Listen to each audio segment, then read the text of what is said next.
Hey everyone, welcome back to The Explainer.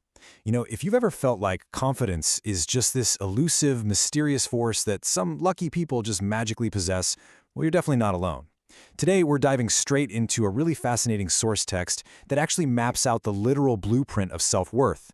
We're going to discover exactly how it works, how it completely breaks down, and most importantly, how we build it back up. Let's get right into it. Okay, look at this powerful opening thought right here. Confidence is not random. It is born from cause and effect. I absolutely love this because it completely subverts the whole myth that confidence is just some innate personality trait you're either born with or you're not. I mean, think about a time you met someone just radiating self-assuredness. It's so easy to assume, oh, they were just born that way, right? But the text argues it's actually an equation. It's a direct reaction. It is the literal result of specific actions and mindsets coming together. All right, moving on to section 1. The formula of confidence, decoding the cause and effect.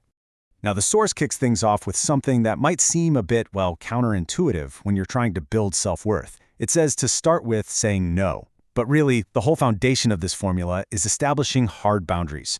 By saying no to the things that drain you, you're essentially clearing the stage. You're making room to display all your true colors. Just imagine agreeing to literally every social event or project that comes your way. Eventually, you just kind of lose yourself in all those obligations. Saying no creates that absolutely crucial space to figure out who you actually are, and more importantly, who you're becoming. Because, and this is wild, confidence actually starts in the negative. Think of step 1 as the minus. You don't just magically start with a full tank. Actually, you start from 0, or maybe even from a place of deep self-doubt. Then comes step 2, the plus. This is the accumulation of positive actions. You say no to what drains you, that establishes your baseline, and then you begin to add. You're accumulating belief step by step, almost mathematically building your self-worth just by doing the actual work. So what exactly happens when we string together enough of those pluses? Well, we fall in line with our confidence. Purpose becomes our actual reason for fulfillment. We're not just, going through the motions anymore. We're genuinely driven. We find a defined place in social interest, connecting on a much deeper level with the world around us. And we finally align with our own personal meanings. It's like putting down roots and knowing exactly what you stand for. Which brings us to section 2, where confidence comes from, looking at the internal and external forces. There are basically two main arenas where these feelings of self-worth originate. On one side, sure, we have external validation, those moments given by society through praise, recognition, maybe a round of applause. But on the flip side are the moments cultivated within. And this is the quiet, internal work that is 100% ours. It's a delicate balance, really, between the pats on the back we receive from others and the inner strength we're actively growing when literally nobody else is watching. And this breakdown perfectly illustrates that confidence is essentially a multi-ingredient recipe. As you can see, it's partly given by others, yeah, but it's also partly taken, meaning we actually have to step up and claim our space in the room. It's partly understood through deep self-awareness, like truly knowing our own limits. And finally, it's partly cultivated over time. It's this incredibly active, dynamic process. It's kind of like tending a garden, using all 4 of these distinct methods to keep the whole thing thriving. But having identified all these complex ingredients, we do have to pause and ask a pretty tough question.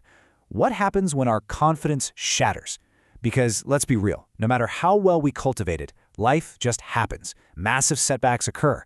And that brings us to the sheer, terrifying vulnerability of losing that hard-earned self-worth. Let's unpack that in section 3, when confidence shatters, removed from the kingdom. The source uses some really striking metaphors to describe this kind of loss. It says the inside is shaken from the core, literally like an earthquake of the soul. We are removed from our own kingdom. We lose sovereignty over our own lives and suddenly feel like a total imposter in our own skin. And maybe the most devastating part, we detach from our rightful causation. We completely forget that our own actions are what actually dictate our reality. Yet even in that dark place, there's a surprisingly empowering truth hiding there. The reality that I bring myself down shattering is directly mirrored by the realization as I bring myself up building. We are the common denominator here. We have the terrifying power to bring ourselves down, sure, but equally, and this is huge, we have the profound, majestic power to build ourselves back up. We are the architects of both our ruin and our rise. And that leads us right into section 4, rebuilding a brighter future through growth, environment, and purpose.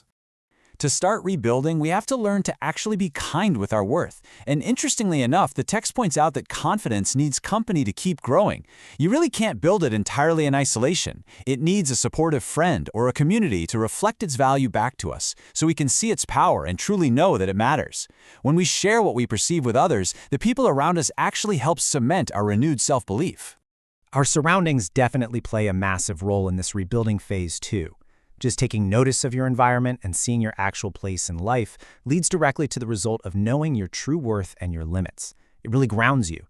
Similarly, when you just own the mistakes you've made along the way, that directly translates into lessons learned with every single step. Your environment isn't an obstacle, it's literally the classroom where your confidence gets reconstructed. All of this ultimately leads to a pretty triumphant conclusion: choosing my place in nature. We are no longer just passively waiting around for society to hand us little moments of confidence. Instead, we're actively, deliberately choosing exactly where we belong in the grand scheme of things.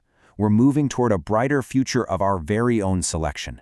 So, based on the whole intricate anatomy we've explored today, from starting in the minus to surviving the shatter and successfully rebuilding, I really want to leave you with this one thought to ponder. Where are you choosing to plant yourself to let your confidence grow? Remember, it's definitely not random. So step out and start building your own pluses today. Thanks so much for joining me for this explainer, and I will catch you in the next one.